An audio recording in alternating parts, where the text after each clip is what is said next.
যেদিন ভাবি রান্না করার মতো তেমন কিছুই নেই, সেদিন কিন্তু আরও ভালো কিছু দিয়ে খাওয়া হয়ে যায়। যেমন আজকের কথাই ধরি। আজকে সকালবেলা ঘুম থেকে উঠা ভাবছি তেমন কিছুই নেই, আজকে গরুর মাংস দিয়া আলু দিয়ে রান্না করে ফেলবো। কিন্তু প্রথমেই আমি গরুর মাংসটা যেহেতু ভিজাইছি, তারপর ফ্রিজ খুলে দেখি 3টা বেগুন পড়ে রয়েছে।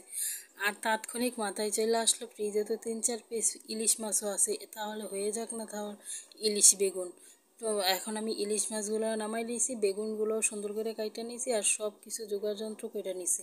এখন শুধু রান্না করার পালা। আর এদিকে বেসিনটা আমার একদম ময়লা হইয়া একদম লঙ্কাকাণ্ড হয়ে রয়েছে। আসলে পানিটা বেশি একটা সরতে চায় না, সরলে তো অনেক সময় লাগে সরতে সরতে। আর এগুলো হয়েছে পটলের ছিলকাগুলো আমি কালকেই সিদ্ধ করে রাখছিলাম।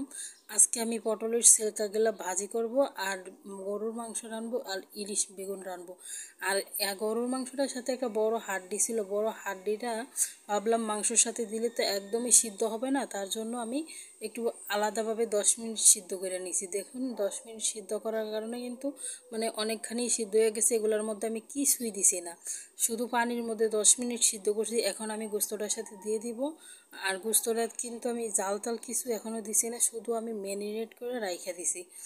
এখন আমি এটার সাথে দিয়ে দিব, রান্না হয়ে যাবে। আর গোস্তরে তার সাথে সাথে হাড্ডিটাও কিন্তু সিদ্ধ হয়ে যাব।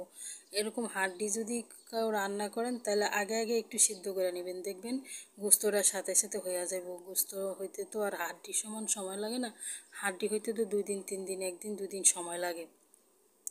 এখন আমি আমার যেহেতু সব কাজ কমপ্লিট, আমি জোগাড় করে নিয়েছি, এখন আমি একটা একটা তরকারি বসাই দিব।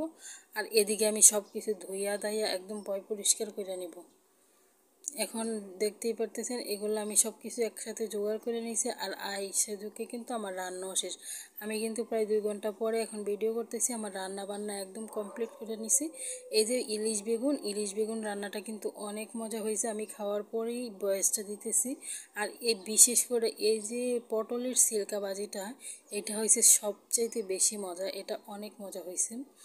আর গরুর মাংসটা এখনও রান্না হয়েছে না, গরুর মাংসটা অর্ধেক হয়েছে পরে ভাত খাওয়া মানে 2টা বাজে গেছে। ভাবলাম ভাতটি আগে বসাই, গরুর মাংসটা পরে হইলেও সমস্যা নেই। এদিকে ভাত বসাই দিছি, আর গরুর মাংসটা অর্ধেক হয়েছে। আজকের ভিডিওটা এইটুকুই। সবাই